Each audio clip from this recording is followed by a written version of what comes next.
course, Meetup, no, not Meetup, YouTube link, of course, didn't work. I hate this stuff. What can go wrong, right? Yeah, it's generating new live stream URL when you click start event. So it means that I cannot announce it in any time in advance. Are you letting people in, Anton? Yeah. There's a few people waiting, I think. Yeah, right. Okay, I will keep an eye on that list. Yeah.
Hello, hello.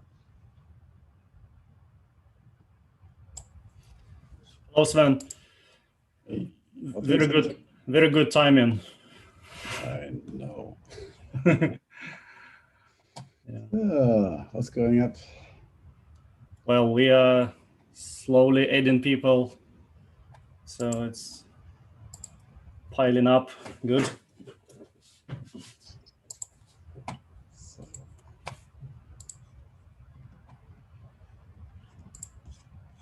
So it's a really fast-running event, huh? Every 10 minutes or 15? Yeah, so it's 10 minutes for talk and approximately 5 minutes for questions. And you are the first speaker. So.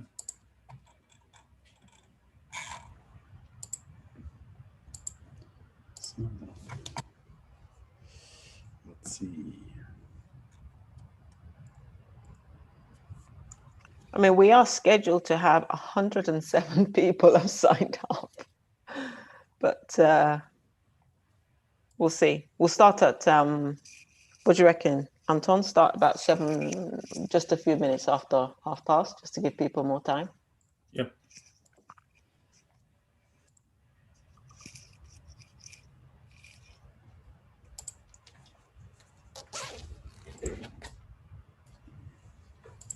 But if everyone mutes themselves before we start, that would be great.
Are people waiting to join? Yeah, a few. I'm constantly adding them.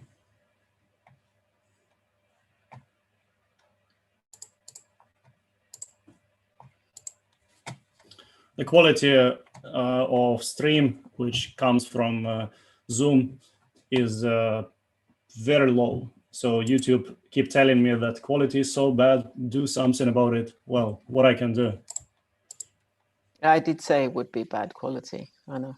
Well, but I'm streaming from Zoom into YouTube, so it shouldn't be so bad. But yeah, I did this before, and it was not so bad as recording completely into Zoom. Maybe you can switch to high definition. Sometimes Zoom is killing down to 720p. I enabled it, but then I had to contact support, and support will take time. Anyway, now it's... Don't worry, they'll try and contact you during your speech. Yeah.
So the quality is going to be 720p, which is pretty good.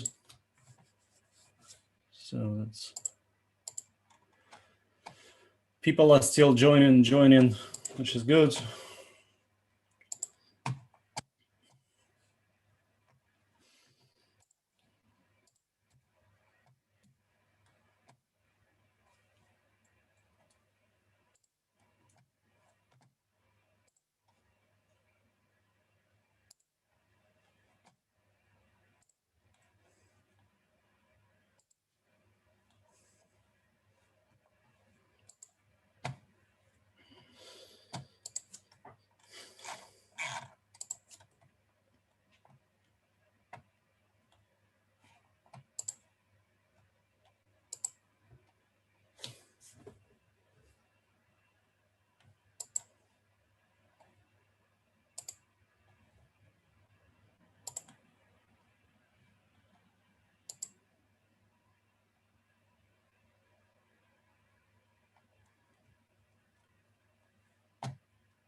So let's give a couple more minutes for people to join, and then we can start.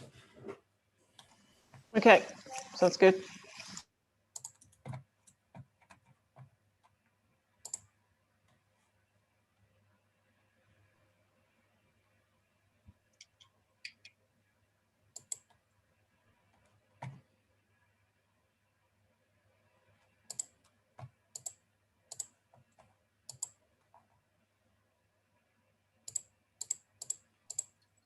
Just wondering, anybody else in California?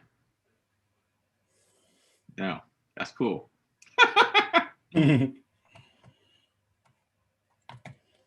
But you told us you like to wake up early, so that's should be fine. Oh yeah, I've been awake for 3 hours. Good. I remember you said that if you wake up earlier, then you have something like 1 week extra during the whole year. Yeah, I did the math. Kind of sad. It's true though. You know, when you have kids, you gotta be efficient with your time. So I know when I'm wasting a couple of months during the year. Yeah. No, like do the math. 3 hours a day times 300, right? It's like what, 100 hours or something? Why can't we do that? 300, 900 hours. Divide by 8. Yeah, you're looking about 100 days. Huh.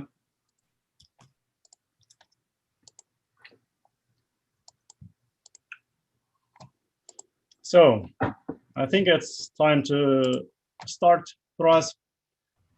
We are how many? 22 people on this Zoom plus few people on YouTube. So it should be a good start. I guess people don't know what they can expect, so that's why very few join. Because this time we have Microsoft as a sponsor. Microsoft wants to give away some swags, and they want to do this for the best question asked by you guys. Just a correction, they're not a sponsor, but they are nicely, yes, they are offering to give away swag, which is very nice of them, but they're not sponsoring this. Yeah, and that's the thing that I didn't know alternative word for somebody who wants to give away swag, but don't give away anything else. So they gave away swags. Anyway, this meetup is organized by DevOps Norway user group. Most of us are based in Norway, but speakers are actually pretty much from different parts of the world, except 2 people. So really good to have so many international speakers join us this time. And what we have to do before we start, a couple things related to, first of all, this is going to be recorded. We do our best effort recording, which means we click record button everywhere, and we hope that it works. This is the way how we are dealing with technologies nowadays. And what else we have? Well, there is also Landa on call. You may hear her name or her voice. Sorry. She also has the same account, DevOps Days Oslo. Yeah, hi. I'll just do a quick introduction. So I'm sort of organizing this and helping Anton in this. So what I'll be doing timekeeping on this. So you will hear my sharp tones letting you know speakers, but because they're lightning talks, they're 10 minutes a piece. So I will give you a 3-minute warning, and then I will give you a 1-minute warning. And I hope that you abide by that. And if you carry on speaking after 1 minute, then we will mute you. No, we will try not to do that, but at least try to keep an eye on the clock when it's 1 minute, when your 1 minute is up. And then after your 10 minutes, we'll open up 5 minutes for anyone to ask questions. We will ask people to please type their questions, so they can type questions during your talk. And then I will help you, read them out to you in that 5 minute, and hopefully we should be able to get through them in that time.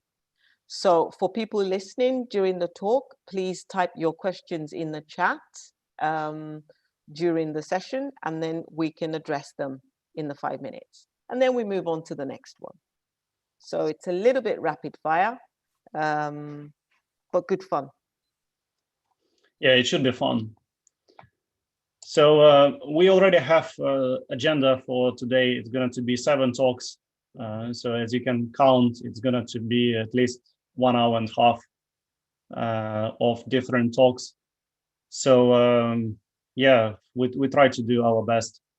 And if there will be situation that somebody still have questions and we couldn't answer, or we couldn't find time for these questions during the meetup, we can continue this conversation in the same Zoom meeting as we do now, but it will be not recorded.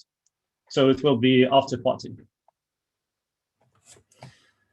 Okay, So if there are no specific questions, then yeah, let's get started. And the first talk is going to be by Sven Ruppert from JFrog. And Sven is going to tell us about DevSecOps low-hanging fruit. And you're welcome, Sven. Remember to unmute yourself so that we can hear you. Okay, hello. I would ask everyone else to mute while Sven's talking. Thank you. Okay, so let's start. So should I share my screen? This is the most difficult thing for me, sharing my PowerPoint. And then if this is more or less done. So you should see now my slides. Yes or no? Perfect. If you have some noise in the background, or if you hear some noise in the background, just my kids. So sorry for this one, but it's like a huge amount of ants. And well, you know. So my name is Sven Ruppert. I'm working for JFrog, and I'm developer advocate for the topic DevSecOps. Here you see my links on YouTube. So since COVID, I started recording a lot of stuff on YouTube, German and English. So feel free to subscribe. I really appreciate every new subscriber, and you will see a bunch of talks in the middle of the forest. But oh, and if you want to have one of these cool shirts here, just go to DevOps Norway JFrog on Bitly, and then you can be part of this raffle. Okay, enough stuff. I have to check the watch. So 10 minutes. If you're talking about DevSecOps, and especially, for example, for this cloud native world, but it's the same for the monolith or whatever you have a different stack. And the stack here is more or less the whole amount of possible security issues, compliance issues, and so on. And I want to talk a little bit about the low-hanging fruit. So what you as a developer can do immediately to get a good result with less effort. So to have this one in mind, just look at this stack. For example, here, just grabbing this cloud native stack. You can take whatever you want, but you have this application, maybe you're writing it in Java, and then if this application is running, you test it on Linux. This is the next layer. If this is running on Linux, you're wrapping it in Docker, and from Docker, you're going to Kubernetes universe for whatever reason. The interesting thing is that in the Cloud Native Foundation, we are talking about DevSecOps instead of DevOps. So the security part is now really one of the big things here. So it's really mentioned and it's recommended to do this DevSecOps. What security is? Security is a broad topic, but one thing we can imagine is that if you have some vulnerabilities inside this application and it will be wrapped like an onion in different layers, then you will have this vulnerability in all layers, active or inactively.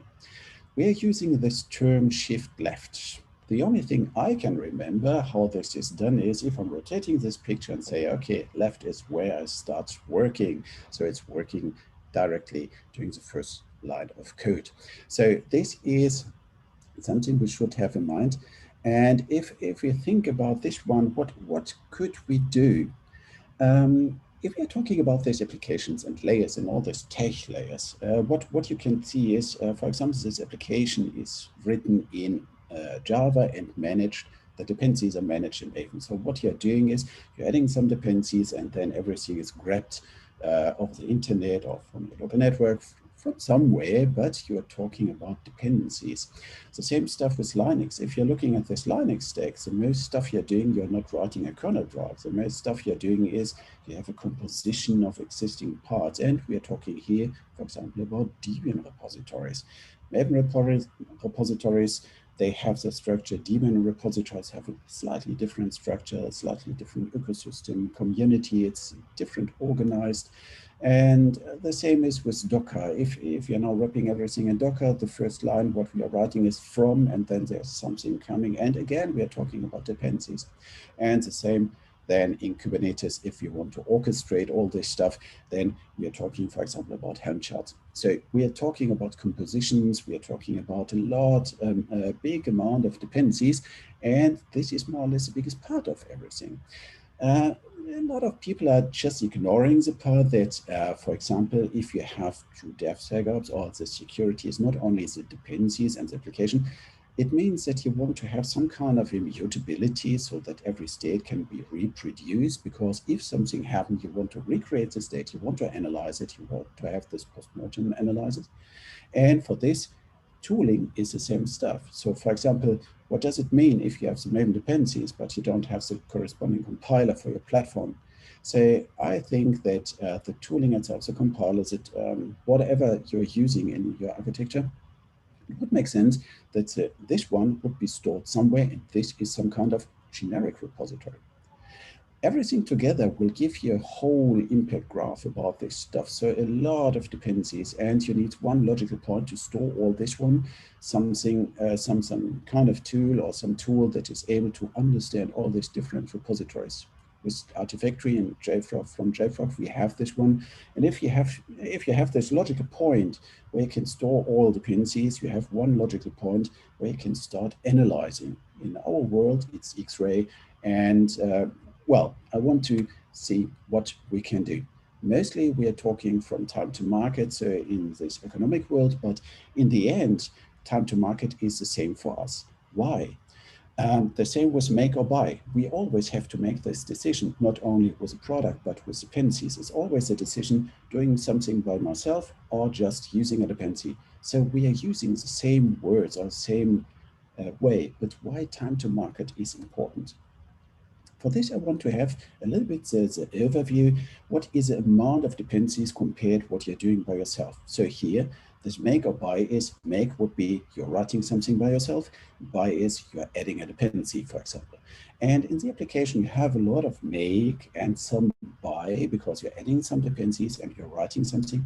But with every following layer, mostly, the buy decision is the most dominant one. So you're adding more and more dependencies instead of doing something. In Linux, you're adding some configurations, but the rest are dependencies.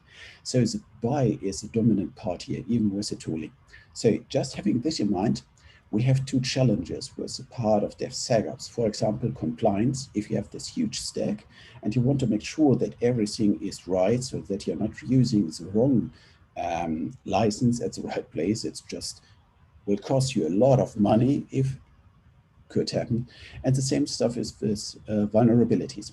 If you're checking at compliance, you have mostly one time the work with the lawyer to define what is a good license, and then the machine can do the whole job because it's just scanning the whole dependency tree, everything, even transitive dependencies, and then you will get a report, this is clean or not.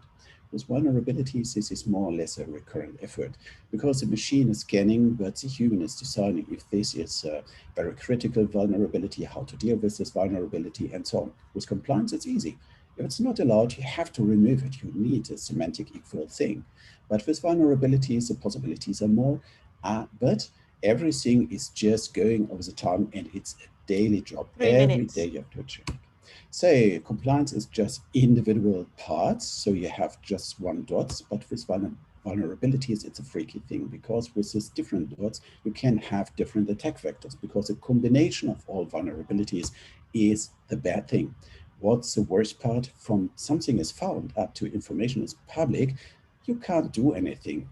Too many different factors, but from the point this information, there is a vulnerability until it's consumable for you.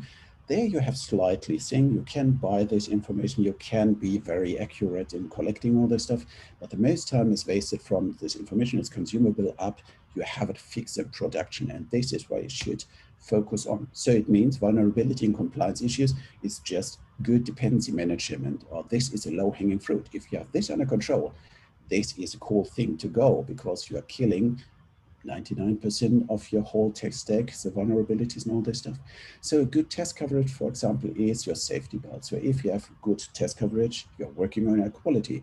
Quality is running hand in hand with your security approach. So managing dependencies so that you are able to switch between versions instantly and just let all tests run and then just push it to production is very good for you. So dependencies are everywhere, and you need something that will give you the possibility to check what is the full impact graph. If you have one logical unit that is understanding all repository types, it can give you exactly this graph.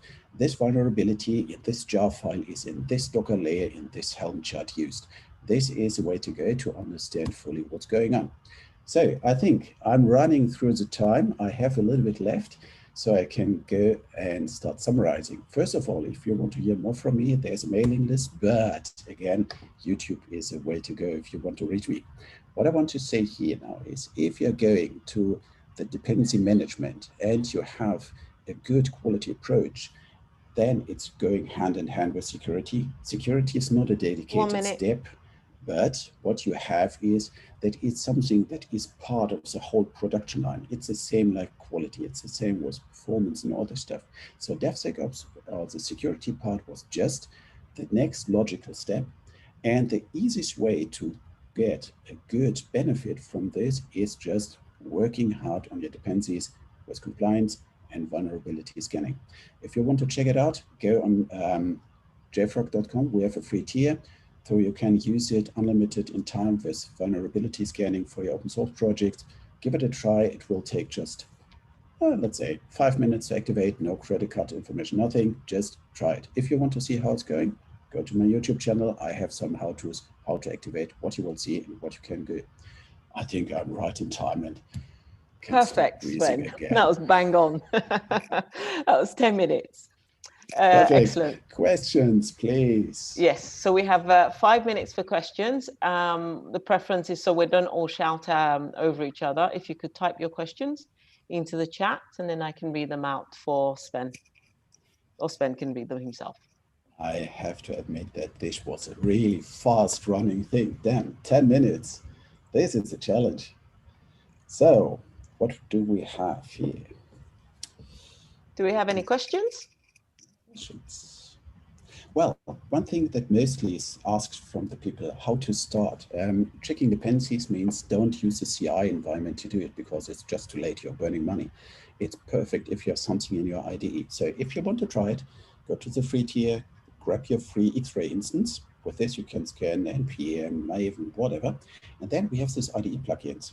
There's a question, Sven. There's a question. Oh, what's the biggest no-no example? The biggest no-no example is just if you have in your DevOps pipeline one dedicated security step, this is just don't do it. It's wrong. If you have a dedicated security step, you're doing something wrong because then you're doing the same mistakes that we have done with performance and all this stuff.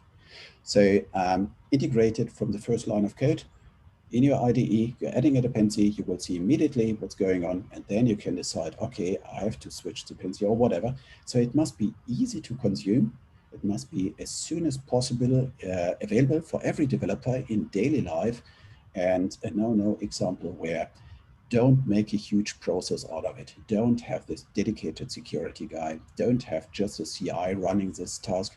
After proof of concept is done of the day, then you will get this information too late. You're burning a lot of money and a lot of time. So yeah, that's it. I hope I could give you an answer, Karen. It looks like.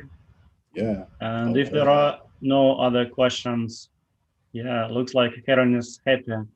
And also Karen is happy because we have winner.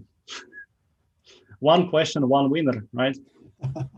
So for the next speaker, please be a little bit more proactive, and then you may win something from Microsoft. So I think it's going to be right to assume that Karen wins something from Microsoft. Good. Should we move on? Okay, good luck. Yes, thanks a lot for the Thanks, talk. Sven. So the next speaker is going to be Pawel Piwosz. And now we've heard about DevSecOps and low-hanging fruit. And now let's hear from Pawel what is actually wrong with dev star ops. Or is it dev multiplied ops? If you unmute, it will be better. Yeah, technology is too hard for DevOps people. Let me share again because I don't know what I shared before. This one probably, yep. So now what I will do, I will talk from a little bit different perspective. Not this one again. I'm sorry. I have too many screens. Not from this perspective like Sven did, so we can have a small fight after the. Come on, do you see, which screen do you see? This is my question. From the full presentation. What is wrong with DevOps? Yeah, we see correct one. Okay, perfect. Right. So let me try to be fast this time. Sven, we can have fight after the meetup. So yeah, let's get started then. My name is Pawel Piwosz, as you already know. I'm lead system engineer at EPAM and also DevOps Institute ambassador. And my motto is DevOps in an agile way. From one perspective, very simple. From second, people are asking why not lean, why not something else. I believe strongly with this. Maybe it will be clear, more clear after this talk. So what is DevOps itself? So my small definition of this is a mindset, right? So we have a couple of places here.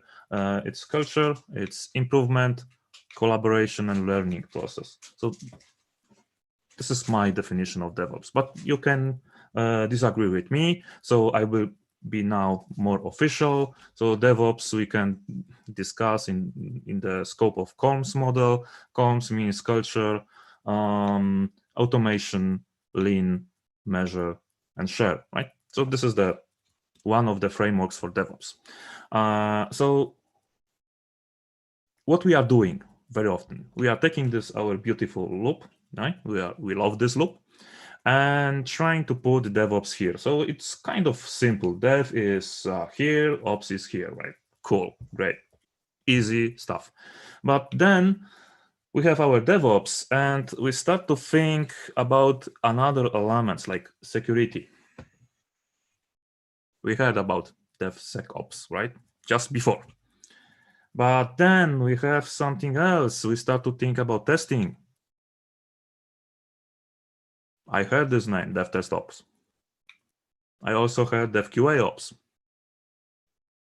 What about monitoring them, right? Yes, we can have DevMonOps. I received that kind of job offer, really. So maybe still, we touched 3 elements here, right? So maybe 2 of them, DevSecOps. Yes, there is something like that, even if at EPAM we have something like this. So let's try to put those elements on our beautiful loop. Let's start with sec. Dev is here, right? Ops is here. Where is sec? Not really, I would say. So maybe here. Yes, but, right? Maybe here. Still something is missing. Okay, sec is too hard at this moment. Maybe testing.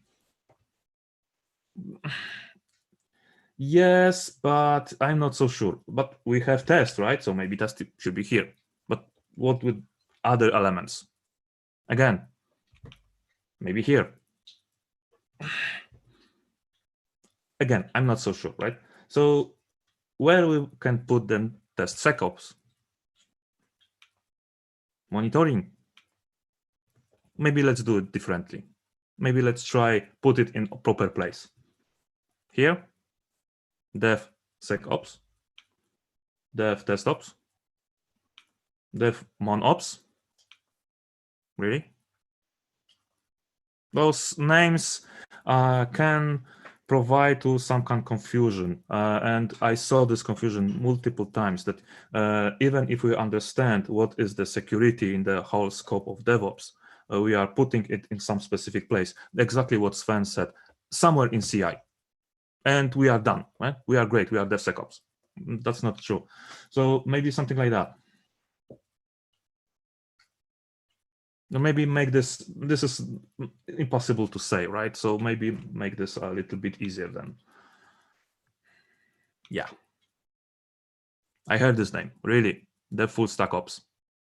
And I even asked the recruiter what this means. The answer was very interesting, let's say. So maybe we forgot about something here. I believe we did. We forgot something. So again, this is our loop, our DevOps beautiful loop, right? So where we should put security on this? On top of it. It should be a hat for our DevOps work. The same for testing. The same for monitoring. And now monitoring start to be our beautiful observability, which we are loving, in love as a DevOps, right? Because we can really see everything here as it should be. So I switched a little bit my perception of DevOps, and I think this is my a creation in my mind. This DevOps protospace, it is part of 5 elements really, 3 which can be which we can touch, like development, QA, operations, and then also we have processes and the security on top of it. And this is what I understand as a DevOps really work. And if you think this is controversial, that I'm really happy that you think that way. We can discuss this. Yes, this is what I understand as a mistake with this asterisk inside DevOps. Thank you very much. I hope I was even faster than 6 minutes. Wow, that's amazing. You were very fast.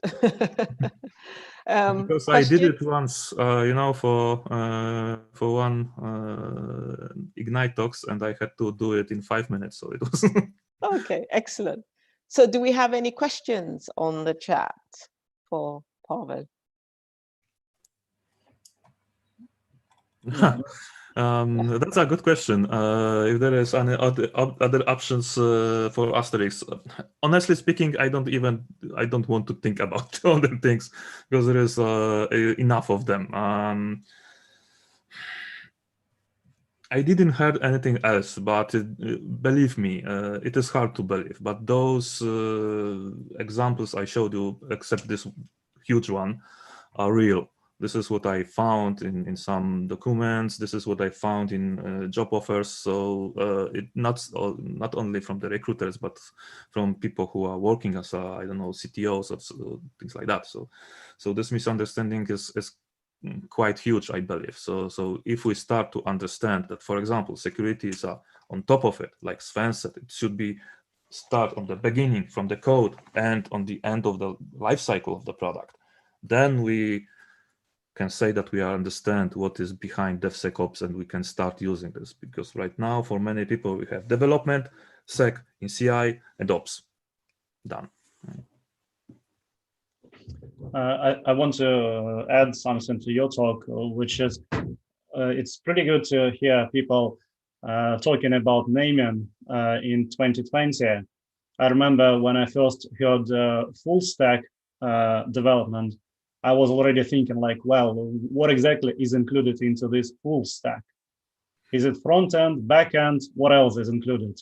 Marketing, management, system administration? What else should we put into this term? Exactly. That's true. Yeah, good. There's one more question. There is one was from myself. What is the best way to educate people? Because I think it's an excellent point, but it's a bit of an insular point because it'll just keep happening, and then the frustration grows and grows. So, what do you suggest the best way to educate people would be? I think in this field, examples are good. We can show, for example, for monitoring, it can be very easy to show why, for example, DevMonOps is not working in the way like some people think, that we can have like, I don't know, Elasticsearch, Kibana, whatever in our operation part, and everything is beautiful, right? And we don't know anything else really. And for example, we are missing things related to deployment processes. We are missing things related to the development processes. We are missing things related to those phases in between. And this is something what we can show kind of easily, I would say, starting with development plus SonarQube plus some metrics taken from it. I don't know, Jenkins job, which we can measure every single execution and show trends in the through the, the history from past and things like that. So this is what we can show. And I think other element is talks like this. I mean, this lightning talks, ignite talks, short, very simple, very clear about one very specific element, which is kind of clear, right? So there is nothing else to add to this. It stays with people. I know that this talk stays. Okay, and then there's two more statements. So there's one from Tor Magnus. My impression is that people put TestSec DB in there because they want people to focus on their field. What would you suggest they do instead? And I guess that's kind of yeah. That's an interesting question. Thank you from this for this question. Yeah, that's true. So that's why I hate being called DevOps engineer, because that's what it means. I said DevOps in agile way. Did you try to hire agile engineer? Probably not, right? So we are in agile teams, but we still are developers, QAs, etc., etc. We can pick some other jobs, right? But we have our specialization. The same for DevOps. So, for example, I'm working as a DevOps, right? But my role is lead system engineer. So it says something what is the place where at least company think I belong, right? So the same for security, the same for QA, etc., etc., etc. All of us can work in the DevOps environment. So what I'm saying, I am system engineer in DevOps. So as a practice, right? But this is the good point that very often we want to emphasize our field of expertise. And this is not the best way to achieve the success on the end. Excellent. And then there's just one last comment. It's not a question, but it's from Laris. DevOps is a way of working. When talking about what your team is, just say as it is: infrastructure engineer, developer, QA engineer, or security engineer, which I think is precisely your point. Exactly. Okay. Excellent. Okay, next one. Thank you very much, Pawel. Thank you very much. Yes, so the next one is going to be not about what is DevOps and like discussing different naming. Let's talk more specifically about private EKS cluster on AWS, challenges and learning by Vivek Sethia. Hopefully I pronounced correctly. Thank you, Andrew. For the introduction, you said it correctly. Thank you. So let me share my screen. I hope you guys can see my screen now. Yes? Okay.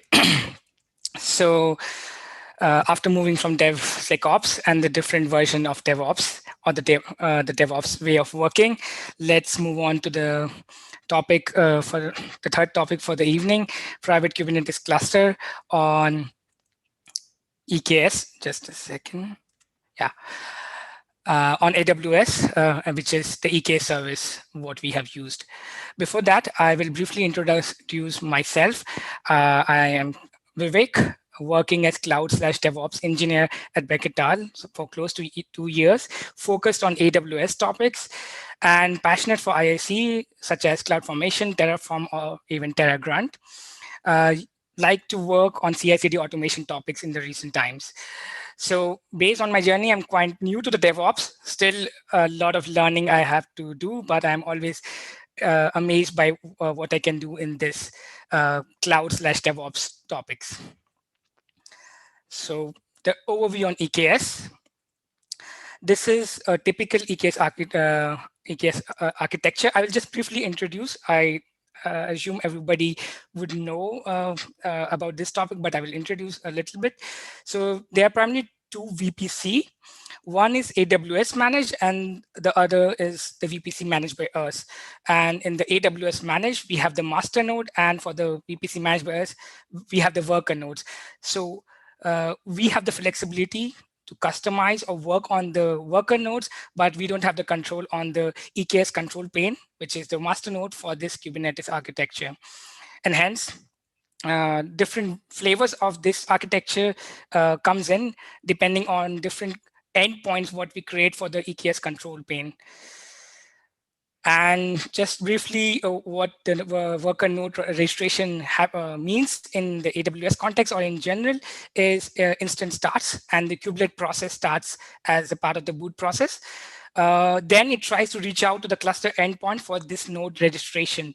Depending on the cluster endpoint path, if it's public or private, the different flavors of the EKS architecture comes in. If this process is unsuccessful, then we have a problem because the commands wouldn't work between the control plane, which is the master node, and the worker node, and hence the cluster would fail. So the first one is the public endpoint only.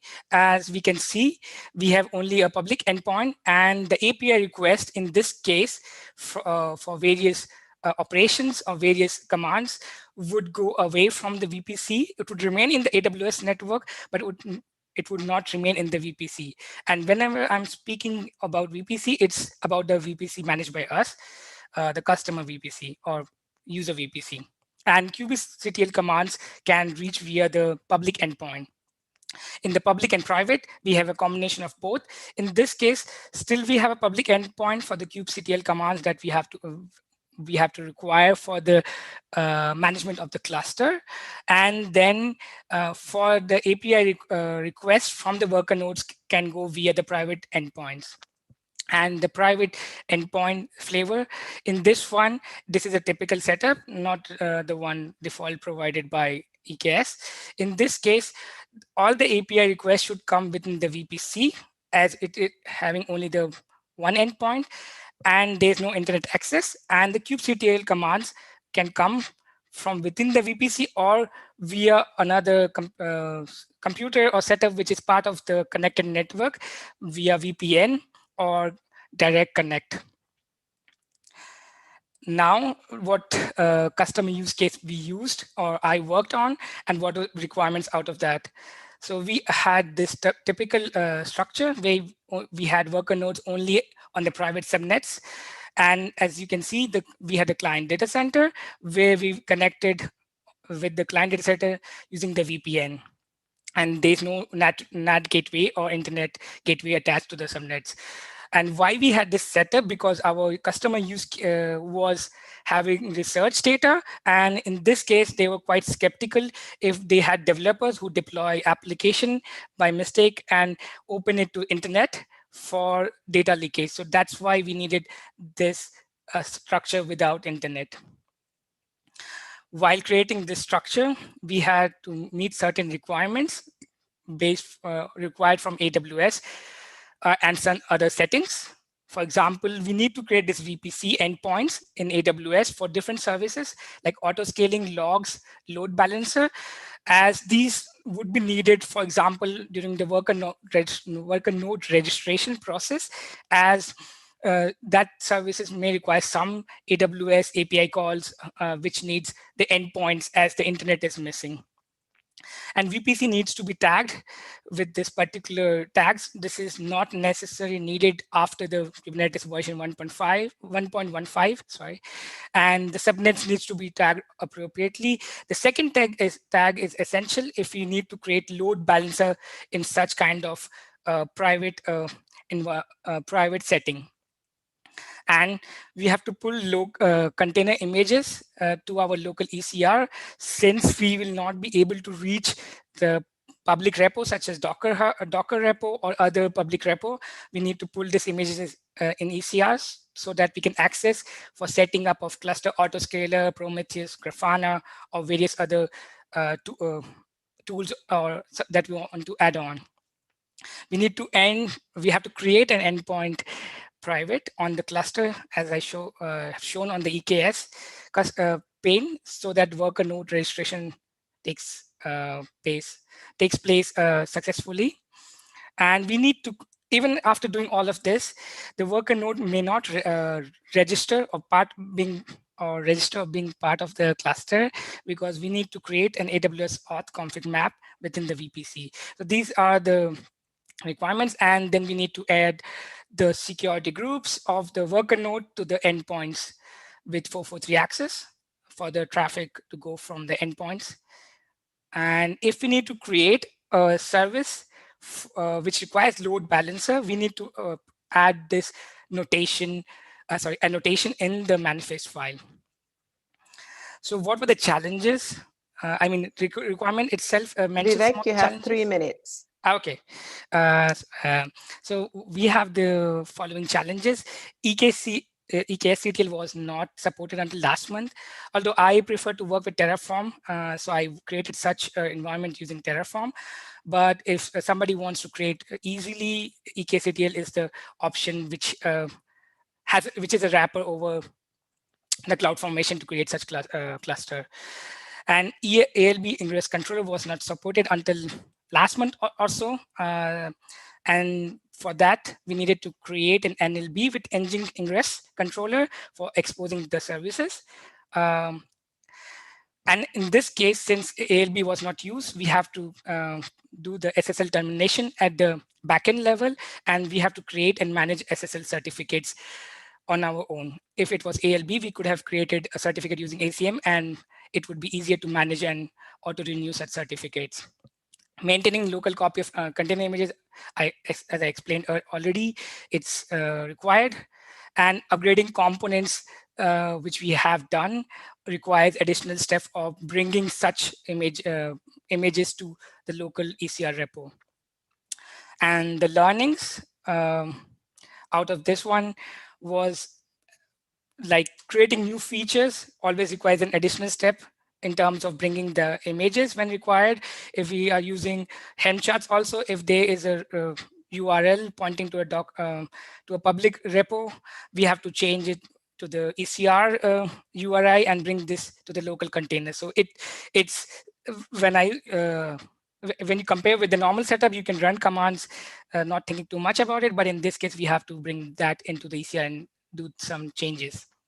VPC endpoints are essential because of the lack of internet availability and the different setups or calls that are required. And maintaining, upgrading cluster, it's also a task if you are not using AWS managed nodes, because you have to upgrade or look for the right AMI for the worker node, which works with the cluster version. If you're using the 1.17 or 1.18, if you want to upgrade, then you have to change the worker node AMIs with respect to the Kubernetes version. And also with ingress, we required NLB, but now we can do with ALB ingress controller, which will be much easier to do or maintain in terms of SSL termination also. So I think I'm done. Now I'm looking forward for the questions. Thank you. Excellent. Well done. You actually got there with 5 seconds to spare. Okay, thank you so much. Excellent. So do we have any questions? We've got 5 minutes for questions. And we have 2 questions, actually. Okay, yeah. Can we do let's read the ones first, Anton. So there was... Yeah, the question from Pawel was, I remember EKS had issues when your VPC was totally isolated, no NAT gateway. Did this work already? Yeah, so it was there, I think in the month of April, because I started working. Initially, I was not able to do, and they had some releases where they gave some solutions to create VPC endpoints for specific services like S3, ECR, and others. Then it helps, then it aids in creating such clusters. Cool. And another one, any pros and cons for Fargate with EKS, and what is your opinion? Okay, on that, I've not worked much with Fargate, so I wouldn't be able to give pros and cons about it. Yeah, sorry, I will not be able to answer it properly in this case. Okay. So yeah, then Landa wants to talk. If you unmute yourself, we can hear you. I think that was the last one, wasn't there? Do you have any experience with the EKS plus Fargate? What are your recommendations? Did you answer that, Vivek? I think it's the Is same with was the the same previous one, one. yeah. So yeah. Yeah. So is there some place where we can learn about such setup and guidelines, best practices? Yes. There's a link with AWS. They explain about it. I can share in the chat later if it's required. Also, it's mentioned in my slides as a source. I can share that later if required.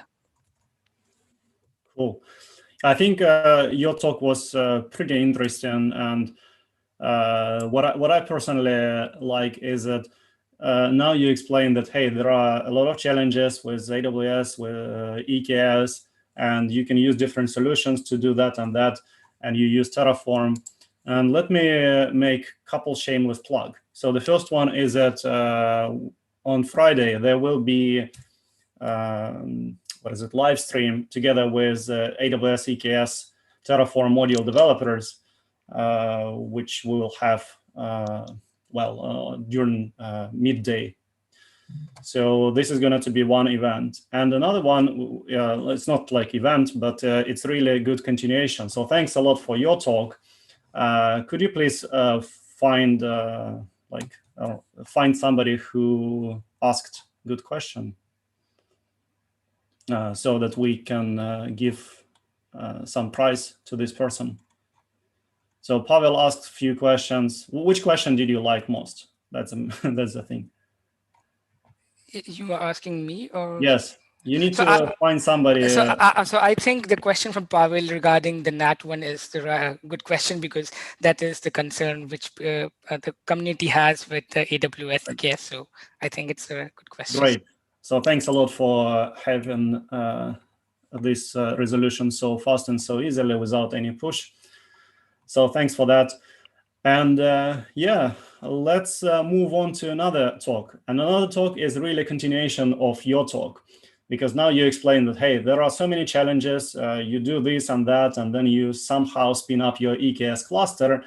And now we will have Recep Cetin, who's going to tell how to actually keep your Kubernetes cluster under control, because you don't want to pay, I don't know, $200 a month, right? A year, no, a month. Yeah, well, anyway, it's a lot. So you're welcome, Recep. Well, thank you. I hope you see my screen now. Yes. Perfect. My name is Recep, and I work as cloud architect at Antur. And today I will try to summarize about 3 years of our experience when it comes to cloud usage, cost, waste, especially in Kubernetes, in about 5 minutes. And hence the title, Stop Kubernetes Cost Waste or Get Evicted Trying, right? So why talk about cost? Well, you know what they say, you can take the tech out of the finance, but you cannot take the finance out of the tech. Because it doesn't really matter if you're born in the cloud or you just started your journey to cloud. Sooner or later, you'll end up there. And when all the dust is settled, someone is going to ask you, how much does it cost? And what you will see is, at least in our case, that a beautiful, perfectly linear slope growing, even though as many organizations, we also had projects ramping up or down. It didn't matter. The cost was going only one way. And increasing cost in itself is not a bad thing. It might mean that your organization or usage of your application is growing, and that is fine. But then something like COVID-19 happens, and if you're working in public transformation sector, like I do at Antur, you observe that your traffic to your production environment can drop like 50% due to people actually stop traveling. But yet the costs continue to grow, even you have outscaling on all of your environments, right? So what is really happening here? Before I talk about cloud waste, just look at cloud usage in general, based on this Gartner report from end of 2019. Not surprisingly, it is still expected to grow. And even though the infrastructure as a service part is not the largest segment in this report, it is the fastest growing segment with expected 24% growing year over year. And I'm highlighting that because this is also a segment where the Kubernetes costs live, and this is also where it is expected most wastage, right? So what do we mean by waste? With waste, we mean all costs related to idle or over-provisioned resources, orphaned volumes, inefficient containerization, underutilized databases, basically all resources we are paying for but not using. And if you look at the infrastructure part, or rather compute part, where the biggest chunk of that is again related to idle and over-provisioned resources. Some key metrics here is that it says 44% of all your compute resources are actually non-production, and 76% of the time they're idle. And however you look at it, about 40% of all your compute resources are over-provisioned in some one way or another. And that is also what kind of we experienced as well. And of course, from the get-go in our Kubernetes environments, we were delivering utilization metrics such as CPU and memory at both application, container, pod, or cluster level. However, these metrics are, to be honest, quite boring and not that informational, as 10% oversizing can mean everything from 10 megabyte extra memory to 10 gigabyte. So they're not really motivating or explaining the importance. Additionally, you really want to kind of emphasize the problem is not the actual usage, but the wastage. So if you change your perspective to wastage, then you get some interesting results. Then you can start showing that your container in a given environment is actually asking, let's say, 8 or 7 cores than it's actually using at the moment, or asking 10 gigabytes of memory that it's not using at the moment. And combining these two, you can get this really nice table showing the waste in money. Saying that this application here in production is wasting us or costing us 81,000 crowns per year in idle resources we are not using. And it might not seem as much, but if you have around 300 microservices distributed across several environments with thousands of pods, this can be quite a lot. And you can also show these metrics over time. And if you strategically let the most resource wasting application or teams see these metrics, you will see them shrink rather quickly in our experience. And of course, the magic here is a very boring PromQL query based on Prometheus metrics you already probably have in your cluster. It looks long here, but the gist of it is really resource request minus the actual usage on both CPU and memory. And I have weighted the CPU part here just because it costs more usually than memory, and some kind of a unit price. And unit price depends on your cloud provider, or it doesn't even have to be a price. It can just be like a scoreboard metric if you want. And what happens then is that, at least in our case, we saw that the cost drop almost immediately 10%. And I'm not talking about the waste here. I'm talking about total cloud cost in this provider went down by 10%. And I hope this will help you get started reducing your waste in Kubernetes and give you some idea of how to start or where to start. Good luck. Excellent. you got 4 minutes to spare, so well ahead of time. Yeah. Do we have any questions for Recep? If you could type them in the chat. I have a question, but I don't want to type it. So my question is, if you see that you are not using all CPU, or you are over provisioning your CPU, why don't you just stop this service? Or I mean, why you have over provisioning in first place? As I can see from February, when we had Corona times, you don't need so much of your servers anymore. Well, that's the thing. We have auto kind of scaling based on the resource request on our services, basically. So, and the request is done by the engineering teams, right? So these are probably metrics that get overlooked over time, or you don't have the right amount of insights at the right places. So you kind of ask for more resources than you need. Or it can be like it is accumulated over time, like an incident happens and you just throw money at it, like you over provision and you think it will come back and then it can be forgotten. But once we translate this to money, it becomes very obvious and much more interesting and relatable in my experience, at least. We have a question from Andrey, who said, would you post the formula to the meetup group? Indeed, I can do that. Yeah, and there's more. Yeah. Then he said that it's going to be recorded, so no need to post it. So this was fast decision by Andrey. There's a last comment from Mimosa. Why are we not using serverless services like Lambda S3, where you pay for only what you use more? Well, I mean, it is not our goal to have 100% of utilization, right? That would be not possible, basically. So for our kind of services, our infrastructure, the Kubernetes is a good fit, and that's why we're using it. And what we're trying to kind of reduce is the most obvious wastage, yeah, which can apparently be quite a lot. If you're not keeping an eye on it, makes sense. Yeah. Cool. Okay. Thanks, Recep. Thanks a lot. And you have to probably pick somebody. Well, I guess it is the last question. So Mimosa asked about Lambda and S3. Is this the best question? Who should get prize? What do you think? Yeah. Andrey asked the question and answered himself, so he is not allowed to get prize. Okay, good. And the follow-up for the question which Mimosa just said about Lambda and S3, let me continue that topic of serverless. So the next speaker is going to be me, and I'm going to talk about serverless TF.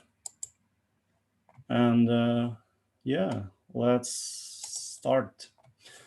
So I'm going to talk about doing serverless on AWS with Terraform.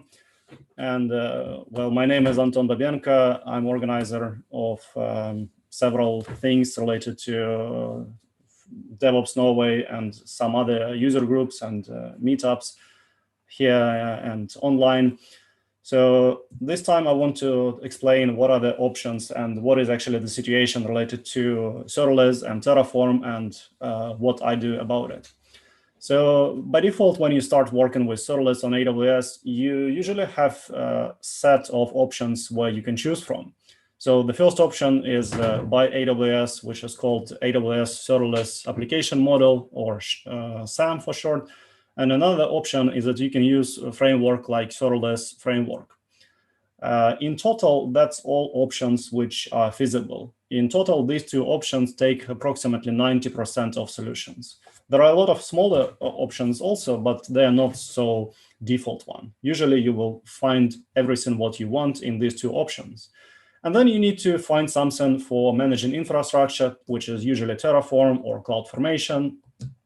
And then you need to do something related to deployments, which usually is where you utilize shell scripts or make files, or you can use AWS Code Deploy, or you can script something using AWS CLI.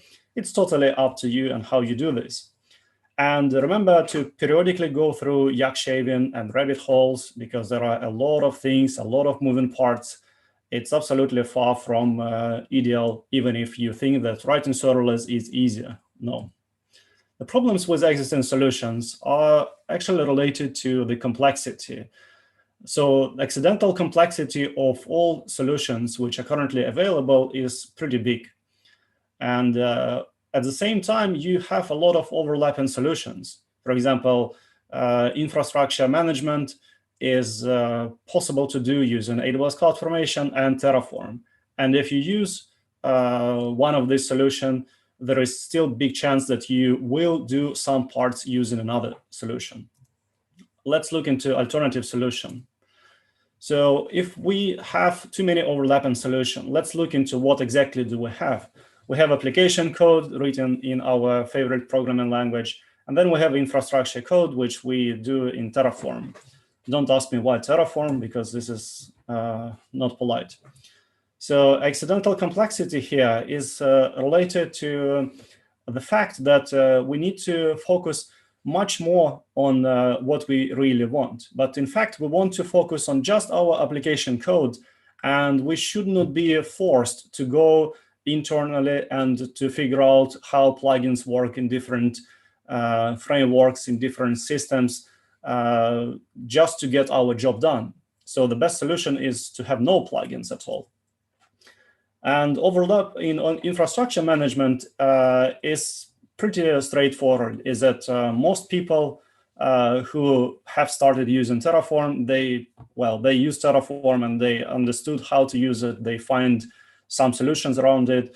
But nowadays, it's pretty hard to convince people to use CloudFormation. Well, you can look into alternatives, things like CDK, but that's still not the purpose of this talk. So Serverless TF is a project which is focusing on helping building, deploying, and managing serverless application using Terraform. It is open source. It's described on this GitHub repository. You can go and check it. I will explain what exactly is the point of it. So first of all, it is absolutely decoupled steps. You can easily control what you want to do. You want to build, you want to package, or you want to deploy your serverless application. And then the core of it is actually Terraform AWS Lambda module, which takes care of all Lambda-related tasks. And I will explain each of these in detail.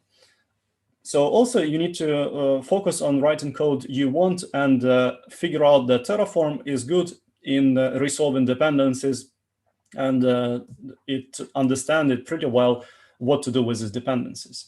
So treat serverless application and infrastructure as code all the time. So if we look into building and installing dependencies, Terraform AWS Lambda module accepts variety of combinations. So it can have list of source paths, patterns, commands to run, building in Docker, from Docker file, using Docker images in private, with private repositories, and so on. And when it comes to deployment package, then the solution is that Terraform Lambda module has support for using existing packages which you can build in your pipeline, or literally any zip file which you create anywhere can be deployed as a Lambda function itself. Or you can, and also you can store this deployment package locally if you're doing some development from your local machine, or centralized if you want to use S3 bucket. Again, it's not job of the developer to remember to provision that bucket or to do something about it. It's given for you, and you can do it. You can just configure it by using this module. Then if we're talking about deployment, there are a few ways how you can do this. And of course, you want to do all kind of deployments quite effortlessly. So for example, you can do rolling deployment, canary, roll, and also do rollbacks. And all of this is described as code. Otherwise, there is no sense to do this at all. And when it comes to integration, there are already a lot of Terraform AWS modules which are following the same principles in integration patterns as well as naming conventions, which can be easily plugged together. And I think one of the most important point here is that there is absolutely no need to struggle with serverless framework plugins or similar concepts, because they are not related to your business in first place. So if you don't have to manage them, then you will save a lot of time. And when it comes to CI/CD process for serverless, 3 minutes, Anton. You can do this by splitting package, and then you can, split package building and deployment in 2 different phases. So once you build something, then you can deploy it to different environments, and this is already separated. Since you're using Terraform, you can use traditional flow by running Terraform init, plan, apply, and things will be updating as you expect them with the rest of your infrastructure. Or you can use any hosted service or managed service which you can do for your Terraform pipeline. So overall, the solution looks like this, is that you use this module and you specify that you want to build this Lambda function, and it will create approximately 15, maybe 20 different resources, including policy statements, attaching different policies, making S3 bucket, creating archive, making sure that this archive is actually in correct state when you deploy it, and so on. So you just take your application code and run Terraform apply with this code, and you will have your serverless function deployed. Also, a similar pattern is applied if you want to add other resources like API gateway, app sync, step functions, and many other serverless functions or serverless resources. So yeah, that's it from me. Serverless.tf is website, and there is also serverless TF playground if you want to play with it, and yeah, you can check it out. That's it from me. Any questions? There's questions in the chat, Anton. So you can see the first one from Mimo. Yeah, I should see it now. Just one second. Well, which one is it? From Vivek? No, from the first one from Mimo. Right. I wouldn't go to pure cloud formation from Terraform, but CDK seems to be much neater than Terraform. Right. Yeah, absolutely. Going back to CloudFormation is definitely a step, I don't know, like 5-10 years back, but going to CDK is going probably not straightforward, because still it will bring a lot of complexity to people who are not familiar with software development. So, but still, yes, it is definitely a good option. So CDK and Terraform is pretty good. And if you're interested in learning about CDK for Terraform, stay tuned, and there will be another meetup about it. Does serverless module works with Lambda layers? Yes, it does. It supports everything what you can imagine in regards to Lambda functions. So Lambda functions and Lambda layers, they're very similar concepts, and both are supported. How do you solve blue-green deployment?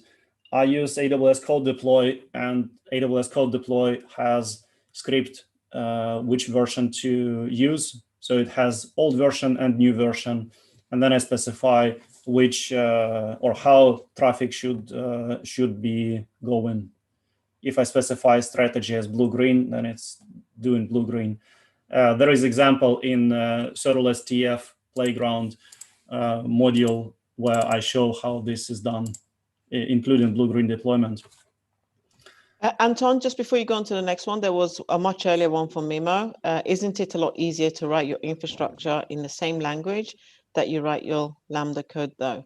You would be able to achieve that with CDK. Well, not really. I mean, it depends on what kind of technologies you are using. And CDK, it's like in my case, we are using Python, and CDK for Python was not available, and I have 99% done in Terraform already during many years. So, well, Terraform ecosystem is much more developed than CDK still. So I wouldn't be really recommending to try to satisfy just because technology is the same, because there are different benefits, and JavaScript is usually best support in CDK, but well, there is no Terraform for CDK, for JavaScript, sorry. Well, there are a few other questions. Is it possible to describe already deployed resource and use answer in Terraform resource? I don't know in which Terraform resource you want to use, but this is a pattern which I call bring your own resource, which is partially implemented in this module as well, which means that if you have created your VPC already, then you want to bring this VPC. You don't want Lambda module to create this VPC just because it has to use it. So you can bring a lot of resources. Pretty much all resources related to IAM roles can be brought into Lambda module from outside. Okay. The next question is from Vivek. What is one con of serverless.tf module other than framework? I know you are a Terraform advocate. Yeah, well, one con is that there are very few users of it. So, there are so few users of serverless TF approach that it usually end up in my inbox. So I have to reply these emails myself. So if you guys use any of Terraform AWS modules and you want to support or you want to answer questions by someone else, do that. So by doing this, we can build a pretty decent community around this. Okay, but I think the question is, what is a negative? What is one con of serverless TF module over other framework? Well, okay, for me, the biggest comparison was between serverless TF approach and serverless framework, and serverless TF does not have any concept of plugins at all. If there is Terraform resource for a specific infrastructure resource, then we use Terraform for that. That's it. So infrastructure management and your application code, that's just two things. There is no middle ground, no glue like serverless framework plugins, which I spent a few days in total struggling with JavaScript errors, trying to figure out why it doesn't work. Again, it's not what I wanted to do.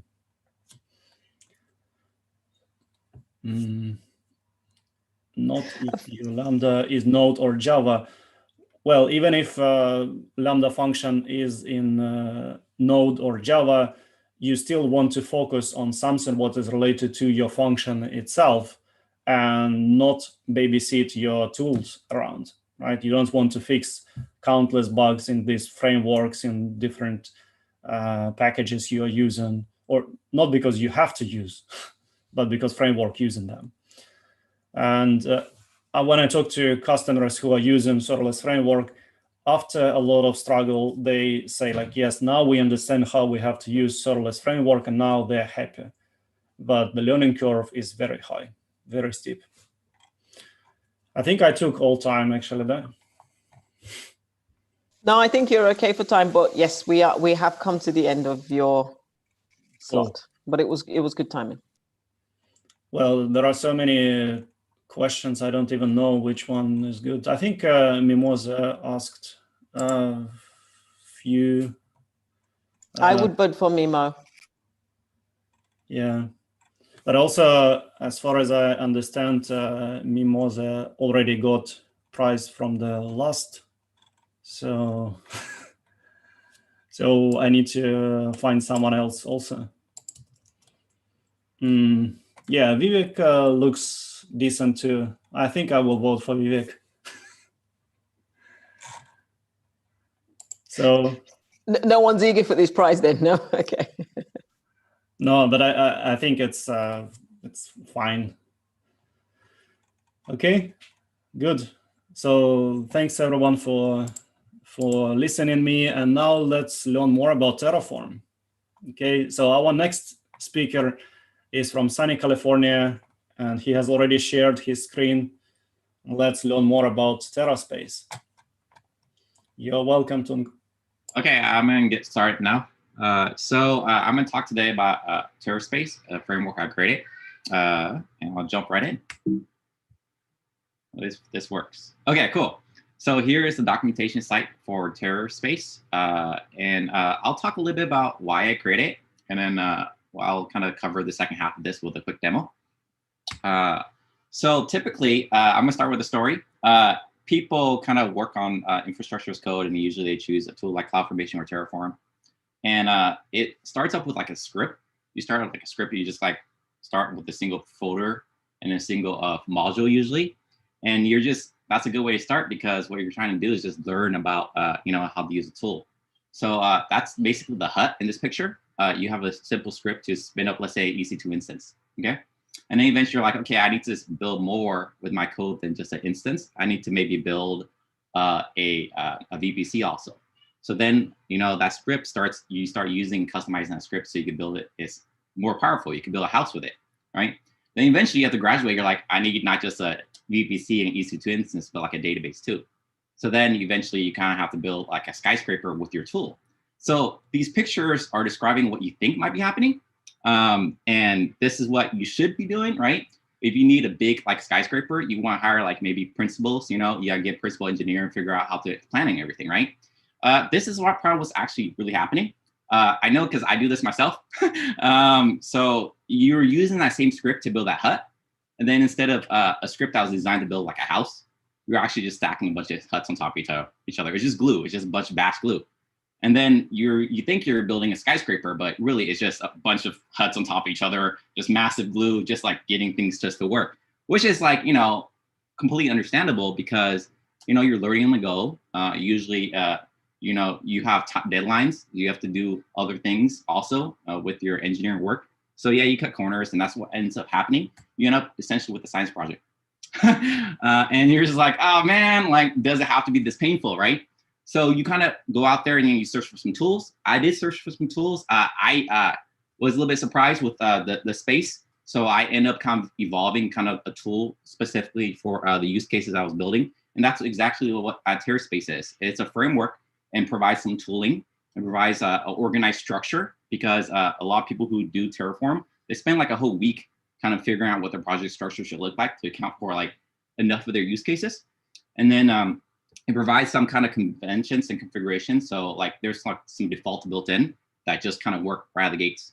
And it helps keep your code dry by kind of essentially building a Terraform project. And I'll explain that. And then provide some additional convenient tool on top of that. So that's what kind of Terraspace is. How does it work? It works like by basically building your files from your app folder and your config Terraform folder, which are kind of like shared configurations. And then kind of takes those kind of source files and then materializes a Terraform project or builds a Terraform project in the Terraspace cache folder. You can see the commands there, Terraspace build demo. Then you just CDs in that folder. Then it runs Terraform init and Terraform apply. So it actually doesn't really do a lot of magic. You just CD into the project and you run actually just pure Terraform at that point. But you can also, instead of run those 4 commands, you just run Terraspace up demo and does all 4 of those in one go. Just essentially automates that step. Here's like the typical project structure. There's app modules folder, which is designed for your shared library code, kind of reusable functions and reusable components. And then there's a stacks folder, which is designed for your business logic and your configurations essentially. And this is a nice organized way to separate that. And then there's config Terraform folder. And you see on the left-hand side there, that gets built or materialized into the Terraspace cache folder. And you can see the leaf structure there. There's a region and there's an environment there. So it counts for those use cases already. So this allows you to actually right out of the gates use the same infrastructure code to build different environments. So you can build, let's say, like some code for the development environment, or some infrastructure for the development environment, and some infrastructure for the production environment. And the only thing you really do is you have to switch the TSENV flag of the environment variable, and then that's going to use. You can see the TFVARs files there. The TFVAR files are just Terraform variable files, and you just use a different set of variables for your different environments. Same code, different variables, right? And there's this notion of the base TFVARs file too. So you can even keep your variable files dry. Common configurations or variables can reside in the base.tfvars, and then they essentially kind of get layered or merged in with the environment specific either dev or prod TFVARs. You can also, our accounts for multiple region. You can go multiple regions with a simple ADOS region flag here, because it's kind of in the kind of default structure here. This is actually all configurable, but it just gives you some batteries included and makes your kind of like this just gets it done. And that's how you switch actually regions and environments. So hopefully I got through that pretty quickly. So I got like 5 minutes or so, I hope, for a demo. So I have Terraspace R installed, so I'm just gonna jump right to it. Terraspace new project infra with some examples. So I'm just generating a Terraspace project here. And that's how you kind of get started with it. And then I'll CD into it. And I'm gonna actually explore the project directory structure here so you guys can get a feel for it, okay? And that's kind of hard to see, so I'm gonna do a tree. So you can see the app modules, the app stacks I was talking about, right? Let's look at the stack. We'll start with that. This is basically saying, oh, module, we're gonna create a bucket, but that source code is actually in another module's example. So let's go and look at that. Well, open that up, and you can see that this is actually where the heart of logic is creating S3 bucket here. And that was all generated for us. So now that I kind of reviewed that, let's just actually create a bucket. So we're going to go ahead and go Terraspace up. And you can see the command spitting out. It says building that project, right? And then it says the current directory right here. Then it runs Terraspace, Terraform init and Terraform plan, because it always kind of does a plan. And then it basically creates the bucket. So that only took a couple seconds. Let's actually list the bucket so we can see it. So there's the bucket, boss Linux, I guess. Let's actually now do the same thing in another environment. So now we are using the same infrastructure code, but creating another bucket. And you could use the different variables here to kind of create, I guess, different settings with these different environments. But now we're creating another bucket in production here. And now you can see another bucket has been created. I'm going to show you a couple more commands for the rest of this demo here. You can list all the modules here. You can list the stacks there. 3 minutes. The stack all. You can also generate new stacks here. So let's do another stack here. That's a bucket, okay? So I just generated some more code there. Okay, and you can see the bucket, it was generated with the same example here, all right? So that's another bucket, but let's say you don't want the examples, right? You just want empty. There's another, I'm gonna generate another stack here. So I'm creating right now more code right there, okay? So you can see that all of these was generated for me, and the empty stack here has this kind of empty starter kind of comments here. So it gives you all that for free. You can also generate other things with this generator. Generator is actually only a really small part of Terraform or Terraspace here. I'm just showing you some commands to get you quickly started. So you can actually generate, let's say, hooks, right? So there's the notion of the hook concept. So you can go ahead and generate hooks there. You could generate hooks. So let me just now show you what the hooks actually do. I go in here, config hooks, Terraform. So it's saying before apply, the Terraform apply is going to run this echo command. And after Terraform apply, it's going to run the echo command also. So you can see the hook being printed in the cyan color here. Okay. You can also, again, let's say customize it further with args. So I could generate arguments right here, right? And then the arguments, let me just open up so you can see what that's about. Let me open that up. Okay, so that's just how you override like arguments, like lock timeout here. So let's actually throw the Terraspace up again, right? And then you're gonna see now the arguments are gonna change a little bit right here. So this is gonna say, once it gets to the apply part, timeout 22 minutes now, see? That was all done for you, all kind of given for free. So we did all that stuff like in literally 5 minutes or so, right? This is all we built in the last couple minutes, okay? And again, this is all completely multiple regional support rate. So I'm gonna go multiple region right now. Equal 1 minute. Okay, this is the last command, US East. If I could type. So now I'm gonna go multi-region, okay? So same code, different environments and also different regions, all kind of right out the gates. And I did that in about a matter of a couple minutes there. So once this bucket is kind of done, and you can see the hook still running here, yeah, I'm gonna just list it so you can see all 3 buckets. Once, a couple more seconds here, if this actually creates. Okay, there we go. So now, last command, 3 buckets, right? 1 in development, 1 in production, and 1 in a different region. And that's it. So I think I completed everything, hopefully in the nick of time. So Yes, you did. You have 12 seconds. okay, cool. And here's the site if you guys want to learn more on anything. And I could take questions now. Great to see. Great to see how you do this. Now you didn't mention what programming language you used for this, which I think is pretty important. Sure. So this is a DSL written in Ruby. So I'm using Ruby for this job. Now people will disconnect. Yes, that's a big barrier for a lot of people. And I have some ideas around that to kind of help with distribution. I'm going to just have to work on that a little bit later. Yeah, I think distribution here is really an important point. We have a question, sorry, from Kathleen. Really cool tool. I just forked it to test it on Docker. How do you manage regeneration files validation? So the question was, how do I manage validation with Docker? How do you manage generation files validation? like generated the generate Terraform files itself. I don't really kind of validate that right now. You know, you're going to find out when I guess you apply the Terraform code. You can always use a hook, like an after hook, right, to do your own validation and add your own customization logic here, like tf-lit or something, right? There are different types of hooks. I only showed you a couple, but there's a variety of different hooks you could hook into the entire process. And also Pawel said that now he has another night with trying something new and no sleep. So that's good. Any other questions by anyone?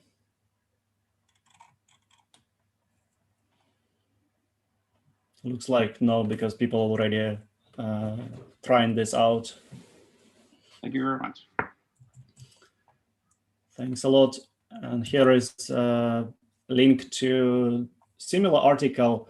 Well, it's not similar article to the talk, which we just heard, but this article shows infrastructure project orchestration script and tools.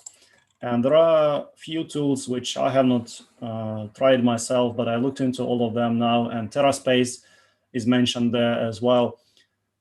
This blog post is by Keith Morris, who is author of Infrastructure as Code book. Really one of the best books to my mind about infrastructure as code. And there you can see what is description of Terraspace. Terraspace is an opinionated convention over configuration tool. So that's really good to hear that this tool is really opinionated. And I personally like opinionated things because, well, they work for some people. Okay, so let's move on to the next one. No, before moving on, sorry. Can you please help identify who was the best question? There was only one question. Well, right, yeah. Katalin Kostras, cool. So then we move on to the next talk. Is going to be by Andrey Devyatkin, and Andrey is going to tell us about looking for that needle in the haystack of Vault's audit log. So you're welcome, Andrey. And tell you, but I cannot share because. Yeah, you cannot share because now you can. Should be. Cool. Right. So here we are. And the presentation is about the Vault, but I want to tell you how I came to this idea. And you know the cloud trail in AWS, and you might know pandas in Python for data analysis. So it's kind of common tools to be used, and also AWS Athena. So this is how you usually analyze cloud trail logs, right? So you will get them stored on S3, then you run Athena queries, or you can use Pandas Athena connector to download them and run more things. And I thought, could I do the same for HashiCorp Vault? And I couldn't find any articles on the internet about that, so did that. And now we're gonna see how it went. And a little bit about myself, but it is recorded, so you will be able to catch up if you want to. So here is a Vault audit log. There is a lot of stuff. We don't really have time to explain what is here, and we're gonna learn about all those fields as we go. And what I did for that experiment, I took the data set that was provided by HashiCorp. So I have no idea about that Vault installation. And that's a good thing because then I can explore it. And I have a little bit of Python script that basically reads the JSON and converts it in Parquet. So I could have it in a more compact format and it's ready to be processed. And I could see that it's a data frame consisting of 1,400 rows. So 1,400 requests and responses. And that's a script that I use to parse it. There is nothing clever really. There is a link down there, which we're going to see soon. It's on the GitHub. There it is. So if you want it. And I just went to the manual exploration. I took the files that I pre-processed, and now I could see the same data frames. What we could do. There is a field called type, and if I just count the values, I could see that there are responses and requests. Doesn't really give me much, but if I maps it out over the months, I could see spikes that might give me an idea of the places to investigate. I could also go to the request operation and see what the requests were. So I could see the updates, reads, create, list, delete. All right, again, in isolation, not much information, but if you map it over time, that might give you an idea that there is something fishy might going on.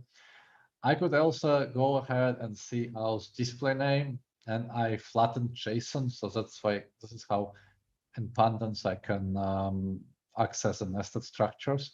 That's done in a Python script I showed you. And I could see that the root token was used 21 times, and that's a big no-no, I would say. So we want to investigate what happens there. I could go like this, I could see the path, I could see request operation, but there are kind of many things that happen, so I couldn't see everything, but I could see that there were like root was updating the audit configuration.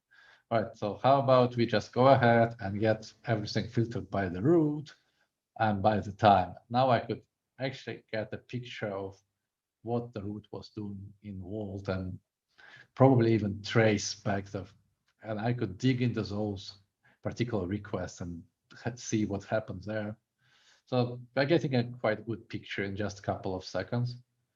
Plus, we could also query for the errors, because that's also something that might indicate intrusion or scanning for the unsecured places in a configuration. So here we don't really have time to digest it, but it looks okay. There is not much errors, and all of them seems to be legit. We could also check the IP addresses to see where the request came from, right? So we could see that a lot of stuff came from here. So my guess would be that in this data set, we can see Vault being created and then configured from this. And here there was like just some additional requests coming from those IP addresses. But it might be also a sign of intrusion. So then I would need to dig into that more. Also, I could write the queries to look for a particular token ID. And as you can see, the all token IDs are age-marked. And Vault can produce those hashes for you. So if you have a token, you can give it to Vault, and then Vault can age-mark it with salt for you, and you will get this value, and then you can search for it. If you are looking for a particular token, if not, you would have to live with this value and filter out by it. So for instance, if you see something suspicious done by the particular ID. And then I could try to use Pandas GUI, but well, not out of the box, because, well, let's see what happened here. There's NumPy and array that is not hashable. And if we look back to the entry of the audit log, I could see that there are a couple of lists that needs to be dealt with before we could use any type of visualization. Well, at least the Pandas GUI, right? And you could do it like this. You could just go over the column, have a little bit of lambda in Python, and just convert those to strings. And if it's not a NumPy array, then you just leave it as it is. And after that, Pandas GUI works just fine, and you could do more there. There's probably a better way of doing that. So if there are any Python developers / data scientists in the room, they probably can point out a better way of fixing this, but worked for me. And this is how dataset looks like in a Pandas GUI, and I could look at the statistics. I could try to do a little bit of grabs. And you see, right now, I'm just exploring the dataset, trying to understand what might be useful for me, right? What I could then pre-process and feed the security team, for instance. Now when we fixed the arrays here, we could again count values, and we could also see the token policies being used. So we could see that the root policy attached to the root token was used 21 times. So it's in line with our observations that we did before.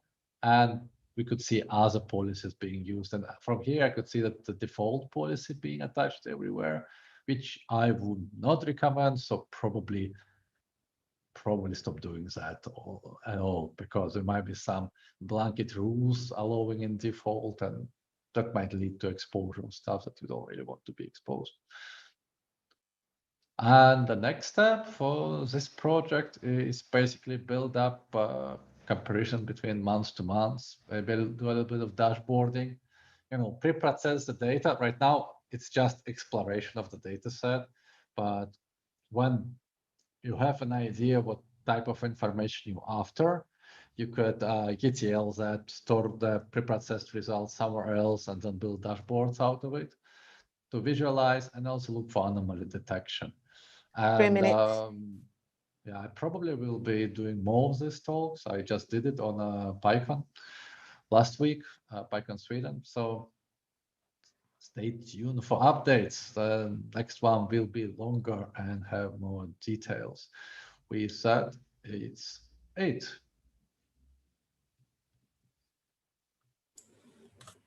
No. Thanks for the talk. Questions? Could take them now. So people are writing questions, I guess. Meanwhile, I can read my question because I wrote it. Can we analyze vault logs in Athena out of the box, or should we do some I don't know, work to replace some values or to make it indexable by Athena? You should be able to do that in Athena out of the box. And I would probably use Athena for the automated processing. So if I am to just gather them from S3, pre-process with Athena, and then feed somewhere else where I would do dashboarding, because Pandas is really nice for the local exploration. And it also depends on the data set size, right? So if you're exploring a lot or like a big data set, Athena might cost it. It's kind of cheap, but if you are not careful, you might run some cost. And like when you do locally, you could do as much as you like.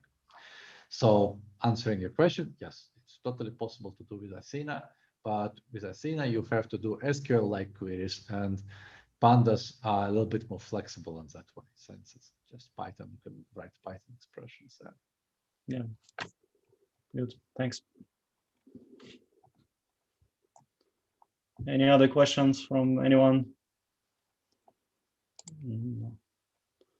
Good to ask. Otherwise, Anton wins a prize. He probably already got one. No, people, you should ask more questions. No, actually, I asked question because on your first slide, you mentioned an article by Wittig by Cloud and Out. And there, I mean, in this article, they explained how they do this for CloudTrail. And I was doing the same things a couple months ago, and it was not so straightforward. So there were some things which I had to do even for CloudTrail. So I was assuming that I have to do even more work to clean the data for Vault, because maybe it's different format. You might have to flatten JSON there. So it depends how you map the tables. Like in a CloudTrail and you create in Athena, when you create a database, you basically define how your data look like, so it can flatten it. I did the same in the Python script, but I just like the Pandas more for local exploration. So that's why I'm using that. And I also have the whole suite of checks for CloudTrail written in Pandas. I probably open sourced it one day. Currently just using that to when you're coming to the customer and you quickly need to understand what's going on there, that's what I run. Yeah. All right. Okay. Looks like no questions from anyone.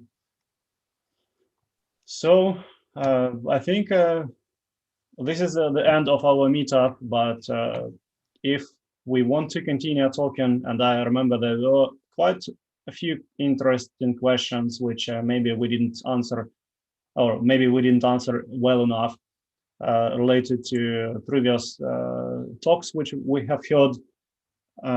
Specifically, there was some interest from people about Terraspace. I remember some serverless, some Kubernetes, whatever else.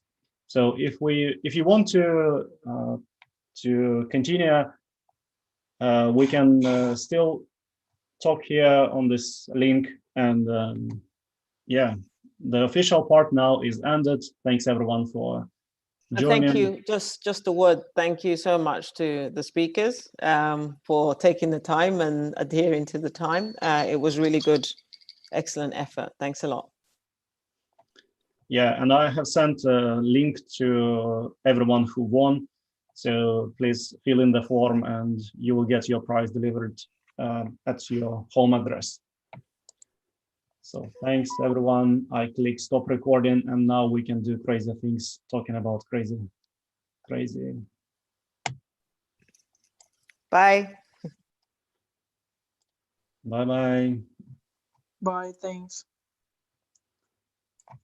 So now people will disappear slowly. And now the fun part begins. Bye, thanks.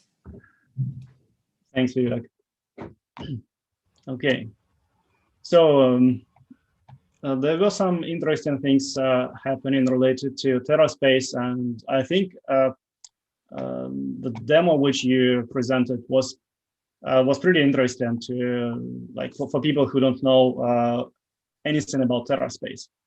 But you already explained to some of us what Terraspace is, and every time when, I mean, this is more discussion or question to Tung and to everyone else, but do you believe into providing ephemeral environments which does not persist is the way to go? So let me explain. When you specify AWS TS underscore environment or something like this equal prod, and then you run Terraspace up, this information is not persist anywhere. So this doesn't stop me from running TS and equal prod 2 Terraspace up, and then prod 3, prod 5. So I can spin up any number of environments which will not be tracked as code.